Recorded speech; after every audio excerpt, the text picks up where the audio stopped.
Welcome to Vannuru వారి వంటిల్లోనండి. ఈరోజు మనము బిసిబేళేబాత్ సాంబార్ ఎలా చేసుకోవాలో చూద్దాం. కప్పు కందిపప్పు తీసుకుంటున్నాను. దీన్ని కడుక్కున్న కందిపప్పుకు 3 కప్పులు నీళ్లు వేసి ఇందులోకి వేసేస్తున్నాను. కడుక్కున్న బీన్స్, క్యారెట్, ఆలు వేసేస్తున్నాను. నిమ్మకాయ అంత చింతపండు తీసుకుని నానబెట్టి అది పిసికినానండి. జ్యూస్ వేసాను. ఇది ఇంట్లో చేసిన బిసిబేళేబాత్ పొడి, అది వేస్తున్నాను. 2 స్పూన్లు వేసాను.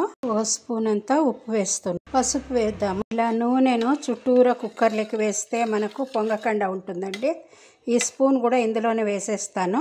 కుక్కర్ స్టవ్ పైన ఉంచాను. 3 విజిల్ కొంచెం ప్రెషర్ పోయిందండి. కుక్కర్ తీస్తున్నాను. చూడండి ఎలా అయిందో. లోపల వేసి నేను స్పూన్ అండి ఇది తీసేసి పోపు వేసుకుందాము.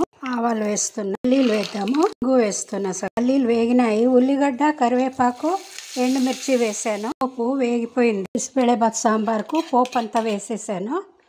అందరూ చేసి చూసి ఎలా వచ్చిందో కామెంట్లో పెట్టండి.